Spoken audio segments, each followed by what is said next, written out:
Bismillah, alhamdulillah, wassalatu wassalamu ala rasulillah, wa ala alihi wa sahbihi wa man walah, wa ba'd. So we continue with our study of the book Kitaab At-Tawheed, Shaykh al-Islam Muhammad ibn Abdul Wahaab, rahmatullahi. We are reading from, benefiting from the explanation of our Shaykh, the Allama Ubaid ibn AbdiLlah Al Jabirī, حفظه. And we are beginning today a new chapter. And in this chapter, we are discussing, or it is Bab Fadl Tawheed wa ma yukafiru min al-dhunubi. The chapter centered around the virtue of At-Tawheed and what it removes and expiates of sins. We'll take a small portion for the sake of time today, inshallah ta'ala, because I have some other obligations shortly. But we'll take a small section concerning the statement of Allah the Exalted. وقول الله تعالى الذين آمنوا ولم يلبسوا إيمانهم بظلم أولئك لهم الأمن وهم مهتدون. Those who believe and do not mix their religion with zulm, they are those who will have safety and security, and they are those who are rightly guided. The ulama have mentioned concerning the statement of Allah Azza wa Jal, and likewise it comes in the authentic narration that dhum here means is shirk. Dhum here means a shirk. Now, and so Shaykh Ubaid mentions in الباب السابق تضمن الدليل من الكتاب والسنة على وجوب التوحيد الذي هو إفراد الله بالعبادة. That the previous chapter, it comprises of evidence, proof from the book of Allah and the Sunnah regarding the obligation of Tawheed, which is the singling out of Allah in worship. As the Ahl they mentioned concerning ibadah, that whenever it is mentioned in the book of Allah Tabaraka wa Ta'ala, then what is intended by it is a Tawheed. What is intended by it is a Tawheed. So when Allah Ta'ala says, وَمَا خَلَقْتُ الْجِنَّ وَالْإِنسَ إِلَّا لِيَعْبُدُونَ, I have not created the jinn and mankind except to worship me. Ibadah here means yuwahidun. Ya'budun ay yuwahidun. Meaning that they should single out Allah in worship, not that they should worship Him only. Because some of the people, they worship Allah, but they worship other than Him alongside. They may worship Allah, but they may likewise make dua to the inhabitants of a grave. They may worship Allah, but likewise they may believe that it is permissible to make istighatha with the awliya, dead or alive, absent or present. Or they may likewise call upon the Messenger of Allah alayhi salatu wasalam, or call upon Hussein, or this one or that one. So the meaning of ya'budun in the statement of Allah, وَمَا خَلَقْتُ الْجَنَّ وَالْإِنسَ إِلَّا لِيَعْبُدُونَ, is yuwahidun, that they should single out Allah in worship. They should be upon a Tawheed. So a Tawheed, the meaning of it is ibadah, or what is intended by it is ifradullah bil ibadah, the singling out of Allah Ta'ala in worship. وفي هذه الترجمة أراد المصنف رحمه الله أن يبين بالدليل ما اختص به التوحيد من الفضائل والثمرات والعاقبة الحميدة التي ينالها الموحدون. So the author, may Allah have mercy upon him, what he intends by this tarjumah, by this chapter heading that he has brought, is to clarify and explain with evidences some of the things that are specific to At-Tawheed, meaning some of the virtuous things that are specific to Tawheed that you can only attain by way of At-Tawheed, and the fruits of it, and the praiseworthy results for the muwahideen that they attain. فعبر عنها بقولي, so he expressed this with his statement, باب فضل التوحيد ومن يكفر من الذنوب, chapter, the fadl of At-Tawheed and what it expiates and removes of sins. These are some things that you cannot get from anything other than At-Tawheed. You can't get it by merely hoping for it. You can't get it by merely desiring it and wanting it. Rather, you can only attain these affairs by At-Tawhīd. والفضل بمعنى الزيادة والخاصية والمزية. What is intended by the phrase al-fadl here in the chapter heading is az-ziyada, increase, wal-khasiyya wal-maziyya, and something being specific to something else and something being distinguished by way of its affair. وهذه الأمور كلها مجتمعة في إفراد الله بالدين الخالص, and all of these affairs are combined and brought together by way of the singling out of Allah Ta'ala with the religion that is pure, والعبادة الخالصة, and worship that is pure. فإن أهل التوحيد الذين هم أهله, because the people of Tawheed who are its people, the people of Tawheed who are actually its people. And who are the people of Tawheed? Those who actualize the affair of Tawheed.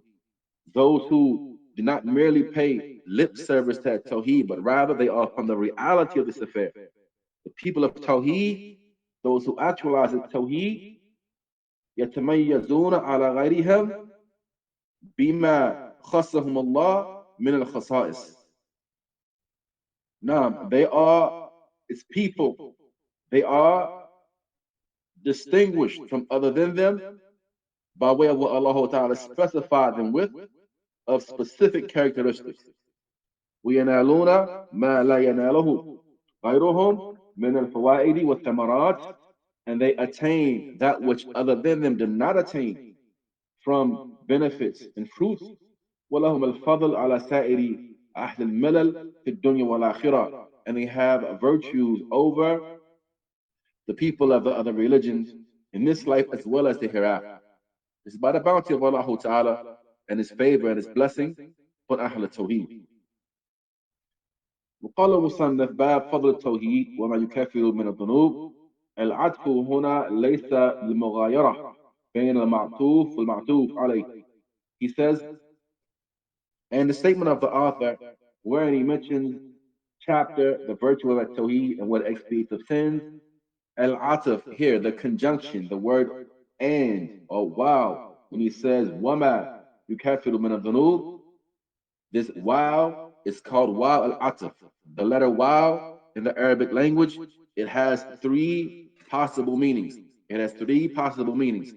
One is wow al-qasam, the wow that is an oath.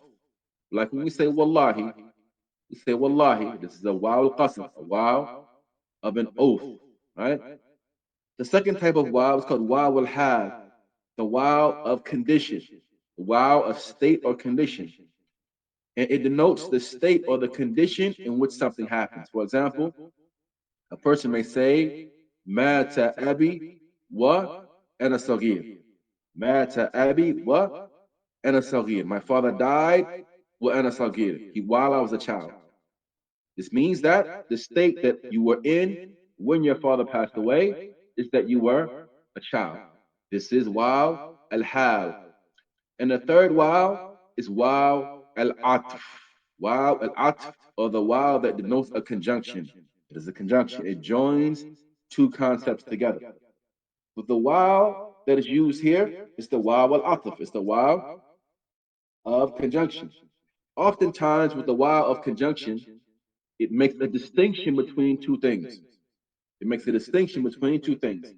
But he says here, this atf, this conjunction that is utilized here, ليس للمغايرة, it is not to make a distinction between the ma'tuf and the ma'tuf alayh, the first thing and the thing that is connected to it. It's not to indicate that there's a difference between them. Now, he says that فالمعطوف تكفير الذنوب. So the ma'tuf, the thing that has been joined, is the expiation of sins. والمعطوف عليه, and that which it has been joined to, it is the fadl of At-Tawheed. So you got fadl At-Tawheed, which is the ma'tuf alayh, and then you have the ma'tuf itself, which is وَمَا يُكَفِّرُ مِنَ الذُّنُوبِ, the expiation of sins. فالعطف ليس للمغايرة هنا. So that the atf here, the conjunction here, is not to denote a distinction between these two things, that they are different from one another. He says, بَالْ هُوَ مِنْ عَطْفِ الْخَاصِ عَلَى الْعَامِ. But rather, it is from the perspective of uh, joining and connecting something general to something specific. Something general to something specific. So you have a generality that's mentioned, fadl of At-Tawhīd, and then you have a specific example of that generality mentioned, and that is what it expiates of sins. So it is if he's saying Tawheed has many virtues, and from its virtues is that it expiates and removes sins. Now, so it is placed there لمزيد توكيده, to increase and add to emphasis والحض عليه, and to encourage and incite towards the affair of Tawheed. وذلكم أن تكفر الذنوب هو بعض خصائص التوحيد وثمراته على أهله في الدنيا والآخرة. And it is that the expiation of sins is part of these specific virtues of Tawheed and its fruits upon its people in this life as well as the hereafter. وهذه بعض فضائل التوحيد وثمراته إجمالا. And so now he's going to mention some other virtues of Tawheed and fruits in a general way. And he mentions three of them, and we'll suffice with this mention, and then we'll take some of the questions, بإذن ta'ala, for this evening. الفائدة الأولى, the first virtue, أن أهل التوحيد الذين ماتوا عليه لقوا الله عليه مقتوء لهم بالجنة. The first virtue of Tawheed is that the people of Tawheed who die upon it, they will have met Allah Tabaraka wa Ta'ala maqtu'un lahum bil Jannah, having paradise guaranteed for them. The people of Tawheed who die upon it will have met Allah Subhanahu wa Ta'ala while having paradise guaranteed for them. As we know, this is from its virtues. That no matter what the situation may be, the person is going to paradise. Perhaps his entrance into paradise is ibtida'iyan, meaning they go right away without having to touch the fire at all, without any delay. Or perhaps he or she may have to uh, uh, be punished in proportion to the level of some sins they committed. But the end result is that they're going to paradise. And there's details to it that are going to come later in the book, bi'idhnillahi ta'ala, in its proper place. الفائدة الثانية, the second benefit, أن أهل التوحيد هم أسعد الناس بشفاعة محمد صلى الله عليه وسلم. The people of Tawheed are the most fortunate and most specific of the people on the day of judgment that will have the intercession of the Prophet Muhammad صلى الله عليه وسلم. بل لا ينال شفاعة محمد إلا أهل التوحيد. Rather, no one will attain the shafa'ah, the intercession of the Prophet Muhammad sallallahu alaihi wasallam, except the people of Tawheed, except the people of Tawheed. So this is something that is likewise specific to them, that no one else will have. So you see what the Shaykh mentioned earlier, that there are certain virtues of the people of Tawheed that no one is going to attain other than them. Now, he says, ويدل لذلك ما أخرجه البخاري وغيره. And what indicates this is that what al-Bukhari and other than him have reported عن أبي هريرة رضي الله عنه أنه سأل النبي صلى الله عليه وسلم من أسعد الناس بشفاعتك يوم القيامة. From the hadith of Abu Hurairah, may Allah be pleased with him, that he asked the Prophet صلى الله عليه وسلم, who is the most fortunate of the people to have your intercession, the most likely and the most specific of the people to have your intercession on the day of judgment. The Messenger said in response, sallallahu alayhi wasallam, لقد ظننت يا أبا هريرة ألا يسألني عن هذا الحديث أحد أول منك. He said that I figured, O Abu Hurairah, that nobody would ask me about this issue before you would. He says, and this is لما رأيت من حرصك على الحديث, due to what I have seen from your diligence to memorize and preserve the hadith. It's known as Abu Hurairah. He's the Imam of Ahl Hadith. Imam of Ahl Hadith, Abu Hurairah radiallahu ta'ala anhu, one of the mukthirun, at the head of them, in fact, of the mukthiruna fi riwayah. Now, he has narrated the most ahadith from the Messenger of Allah Muhammad alayhi wasallam. So this is no surprise to the Messenger of Allah that he asked this question. Why? Because the Messenger of Allah said that he sees, he even saw that he had diligence upon the hadith. So why are the people surprised at the abundance of hadith that Abu Hurairah has narrated when the Messenger of Allah alayhi wasallam even attested to his hirs and his diligence upon the hadith? He says, أسعد الناس بالشفاعة يوم القيامة من قال لا إله إلا الله خالصا من قلبه أو نفسه. He said, then answering his question, that the most fortunate and specific of the people to have my intercession on the day of judgment is the one who says La ilaha illallah, pure and sincere from his heart or from his soul. The individual who says that purely and sincerely, no other hidden agendas or no other hidden objective, purely and sincerely for the sake of Allah from his heart and his soul, that is the as'ad al-nas bishafa'atihi alayhi salatu wasalam yawm al-qiyamah. So this proves this point which the Shaykh has brought as the amongst the virtues of At-Tawhīd is that the people of Tawheed are the only individuals that will have intercession on that day. And we ask Allah to make us amongst them. Al-Fa'idatu al-Thalitha, the third fa'ida, we will suffice with this before we take the questions, inshallah ta'ala. أنه قد يمنع دخول النار بكلية إذا وجد التوحيد خالصا في قلب المرء. Is that it can perhaps prevent a person from entering the hellfire at all if the person has tawheed purely inside of his heart. كما في حديث البطاقة, as came and occurred in the hadith of the card, the well-known hadith of the card, وَلَفْظَهُ, and the wording of the hadith of the card, عن Abdullah ibn Amr ibn al-As, that it comes on the authority of Abdullah ibn Amr ibn al-As, قال, that he said, قال رسول الله صلى الله عليه وسلم إن الله يخلص رجلا من أمتي على رؤوس الخلائق يوم القيامة.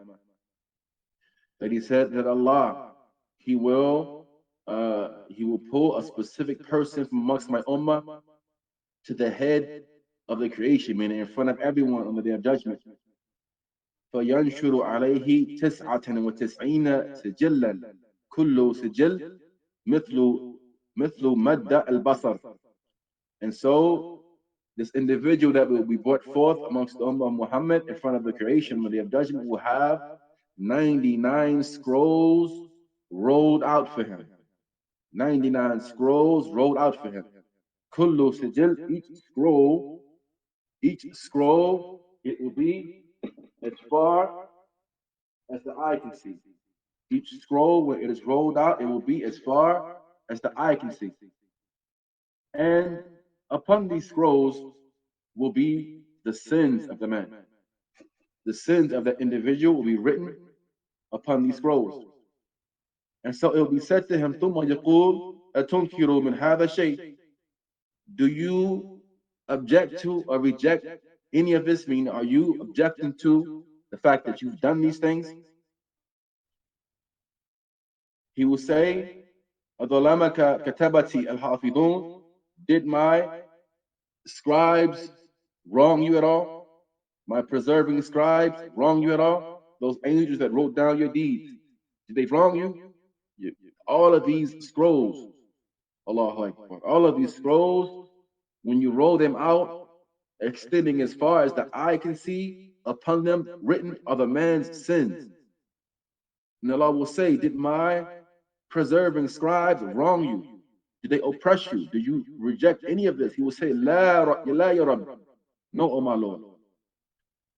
Allah will then say, أَفَلَكَ عُذْرٌ.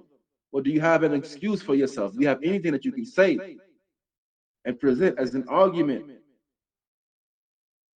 فَيَقُولُ لَا يَا رَبِّ. He will say, no, my Lord. فَيَقُولُ بَلَى. Allah will say, rather, إِنَّ لَكَ عِنْدَنَا حَسَنَةً. You have something of good with you. You have something of good with you that we have. فَإِنَّهُ لَا ظُمَّ عَلَيْكَ الْيَوْمِ, and you will not be oppressed today at all. فَتَخْرُجُ بِطَاقَةٌ فِيهَا أشهد أن لا إله إلا الله وأشهد أن محمدا عبده ورسوله.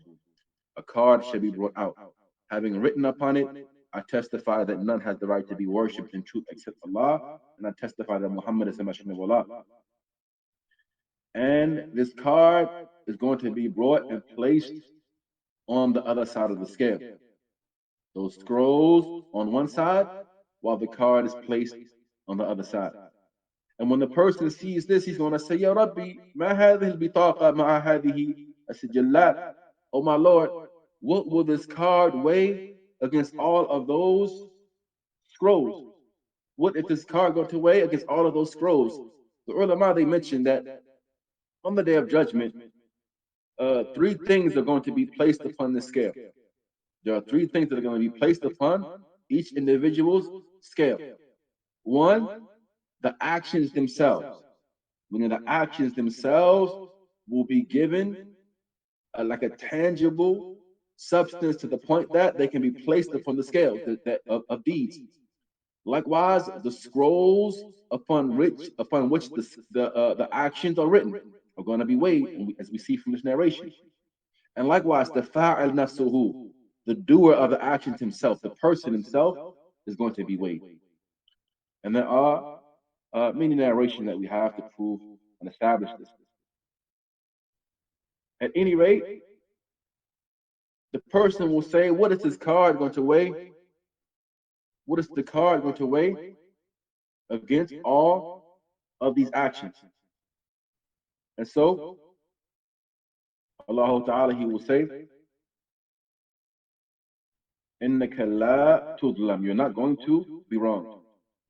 فَتُوضَعْ السِّجِلَّاتِ فِي كِفَّةٍ, and so the scroll is going to be placed upon one side of the scale and the card placed on the other side of the scale. فَطَاشَتْ السِّجِلَّاتِ وَثَقُلَتِ الْبِطَاقَةِ, and so it will outweigh those scrolls and the card shall be heavier.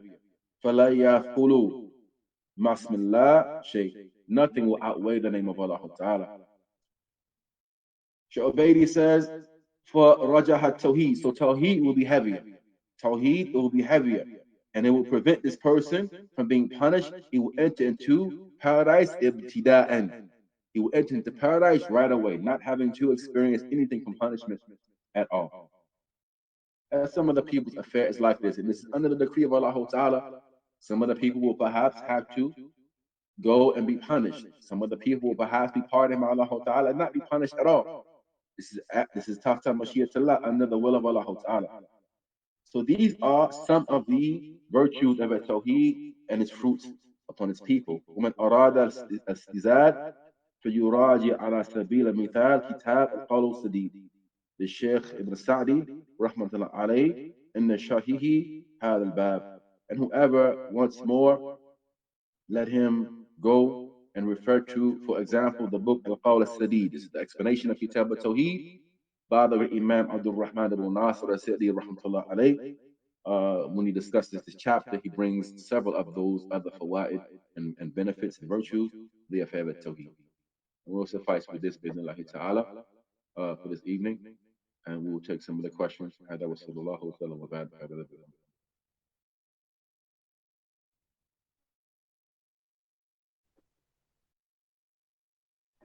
Now, this questioner says, Assalamu alaikum wa rahmatullahi wa barakatuh. Wa alaikum assalam wa rahmatullahi wa barakatuh. Please, I want to ask, can we touch an object that touches our private parts while in a state of ablution? For example, a towel for drying after bathing and janaba bath, maybe inner wear. I don't know of a problem with this. There's not a problem with this. The issue is in touching the private parts. And some of the people of knowledge, from them Shaykh al-Islam Ibn Taymiyyah, rahimahullah, he reconciles between the two narrations. One narration mentioning that touching the private areas is amongst the things that nullifies the wudu, while another narration mentions that the Messenger of Allah said, what else is it except a part of you? And so, how do we reconcile these narrations? Shaykh al-Islam Ibn Taymiyyah, he mentions that the touching that will nullify the private parts is the touching that is done. Excuse me, the touching that will not of the private parts that will nullify the wudu is the touching that is done with desire, as it relates to an inadvertent touch, an unintentional touch, or what have you. Then this, in fact, will not nullify one's wudu. And this is how he reconciles between these two narrations. So, if inadvertent touch, an unintentional touch, or what have you, not a touch of desire would not nullify the wudu, how much more so simply touching a towel that was utilized to dry oneself off, or picking up one's underwear and throwing it into the dirty clothes hamper and the likes of this, it would not nullify the wudu. Allah is merciful.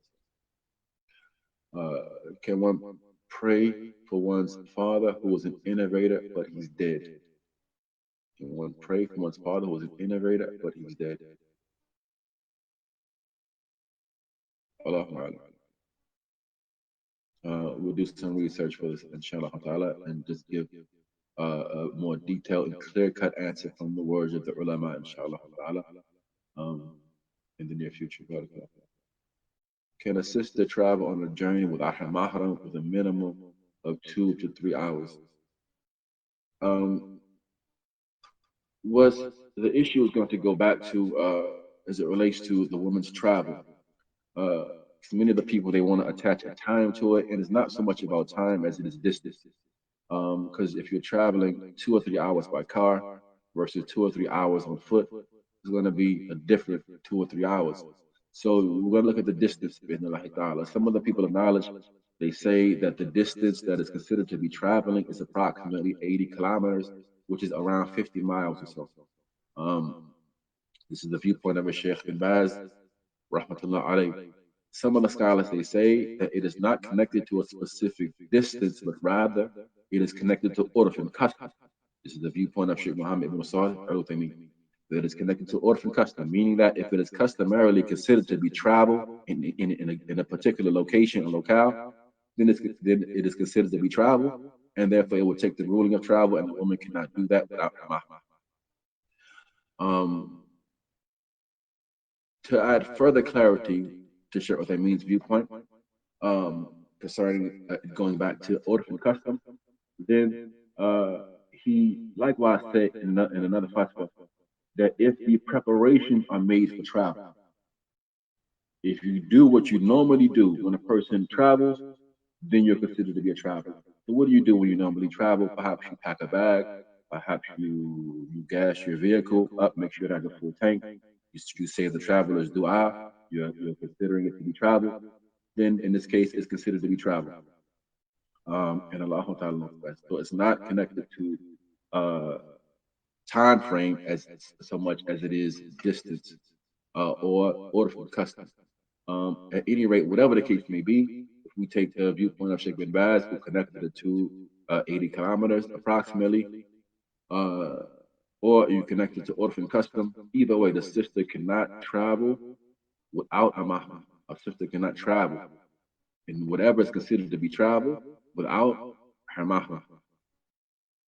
Allah knows best. May Allah preserve you from khair. May Allah preserve you as well. Please, sir, what are the other authentic forms of observing the night prayer apart from the regular 2, 2, 2 up to 1? There are several methods that are permissible, or separate methods that are permissible as it relates to the night prayer. And we put something out some time ago as it relates to the kayfiyya and description of that, and perhaps we'll send it to the moderators of this Risaalah publication so that they can post and send out that which we sent out some time ago for benefit. But Shaykh Al-Albani, he has a book regarding the night prayer in which he lays out all of these methods from the methods that what we could mention right now off the top of our heads, in addition to the 2, 2, 2 up to 1, is a person can make for example, if you choose to make the number of 11, then a person can make 4 raka'ah all the way through with no taslim and no tashahud until the 4th raka'ah. So you're gonna make 4 raka'ah instead of sitting in the second. You'll stand straight up with no tashahud until you get to the 4th.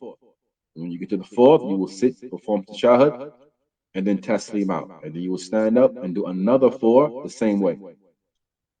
And then you will do your last 3. You can do the last 3 2 ways. You can do them 2 taslim and then 1, or you do them 3 all the way through, with there being only 1 sitting and 1 taslim in the last rak'ah. This is one method. Another method, you can perhaps make 9 rak'ah straight, 9 rak'ah straight, until you get to the 8th rak'ah. You will sit, make tashahud in the 8th rak'ah, and then stand after it, and then you will do another rak'ah after that 8th in which you said tashahud. You will stand up and complete a 9th in which you will make tashahud and then taslim, and then you will do 2 more.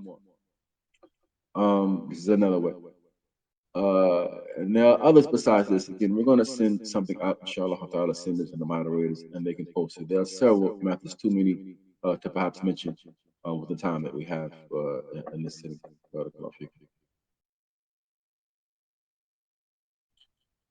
However, what we'll say in relation to the night prayer as well, that we advise ourselves and likewise all of you to be diligent upon the night prayer. Some of the people of knowledge have mentioned that from the characteristics of Ahlul Jannah is that they prayed the night prayer. From the characteristics of Ahlul Jannah, that they prayed the night prayer, as they prayed the night prayer in the dunya.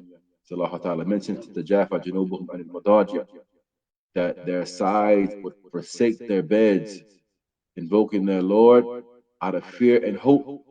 And then Allah Ta'ala mentions thereafter, none knows what is kept hidden for them of joy as a reward for what they used to do, meaning the night prayer. Meaning the night prayer. So we advise our brothers and sisters to be diligent upon performance of the night prayer.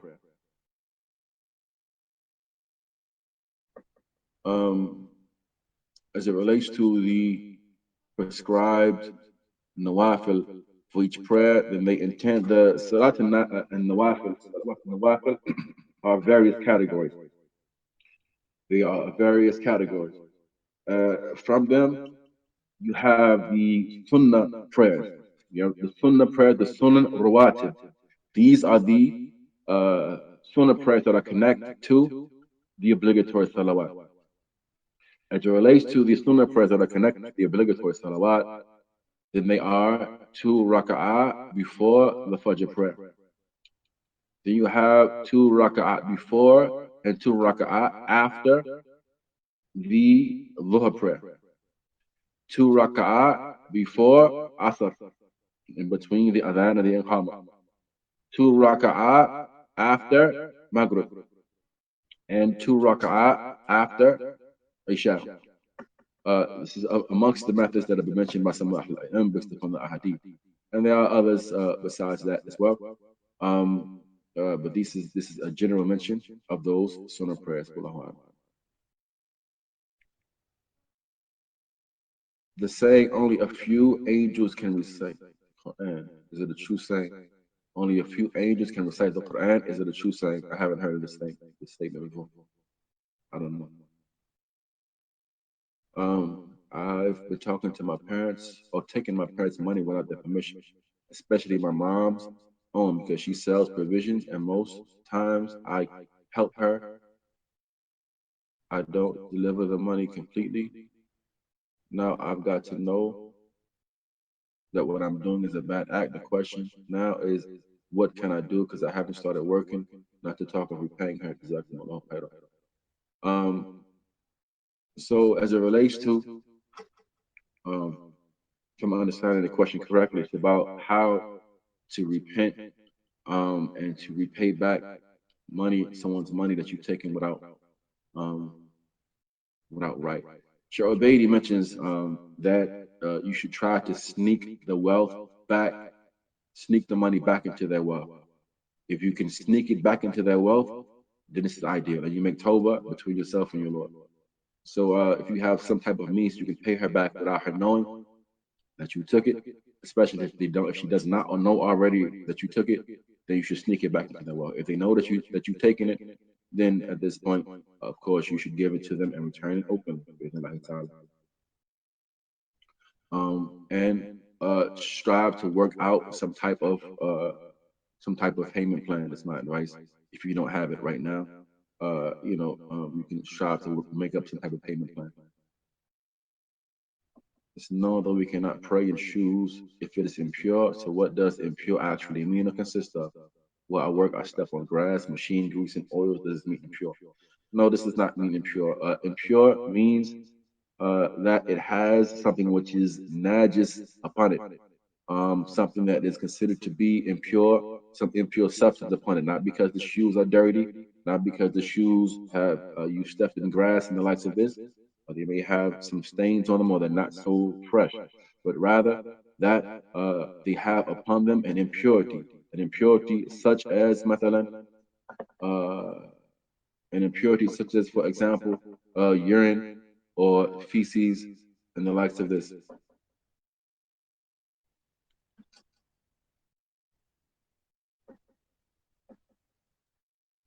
Um, what advice do you have to one regarding weakness in al-wala wal-bara, tawakkul, zuhud, and the affairs of the light? This is a very broad and general question, but any individual who's struggling with the likes of these concepts, he should study these concepts in great detail. Amongst the things that strengthens us in terms of our iman is religious knowledge.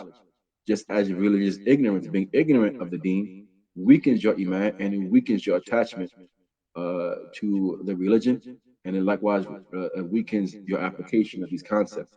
And so we say increase in knowledge, learn the reality of al-wala wal-bara, meaning don't just lightly know what the words mean and you don't know the reality of it and you haven't studied these concepts in detail. Because as you increase in knowledge, your knowledge of them increases, then inshallah ta'ala, after asking for the tawfiq from Allah ta'ala, your application and implementation of them, it will strengthen with Allah.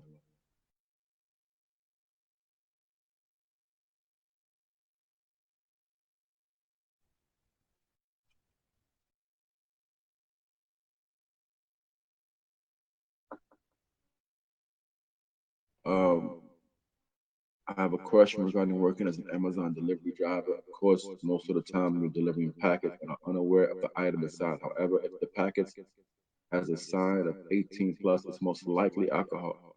Therefore, is it permissible to work as an Amazon delivery driver? Um,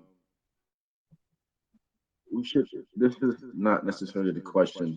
The question should be: is it permissible to deliver that specific package? Because we don't. I mean, in terms of writing off a whole genre of employment, uh, I'm not prepared to do that in this moment without a fatwa from one of the ulama.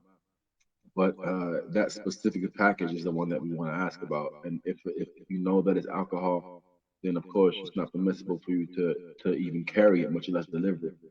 Um, so does this mean that the entirety of the job is haram? Allah knows best. I'm not prepared to say that in this moment. I don't know. Um, and this last question as well about the disabled disbeliever that passes one's house going to church. Um, should who is not able to walk and sometimes has trouble walking and falls while they're on their way to church, see the Muslim aid them and assist them and help them when they fall so they can continue on this path until he gets to church and commit shirk. I would like to ask this question to one of the scholars as well. So we have three of these questions, inshallah. Uh, well, two of them I'm going to put to one of the scholars, and one of them I'm going to send um, to the moderator of the Risala Publications channel so that he can post the benefit with Allah Ta'ala. Allah knows best. Adam sallallahu alaihi wa sallam wa barik ala nabiyyina Muhammad. Assalamu alaikum wa rahmatullahi wa barakatuh.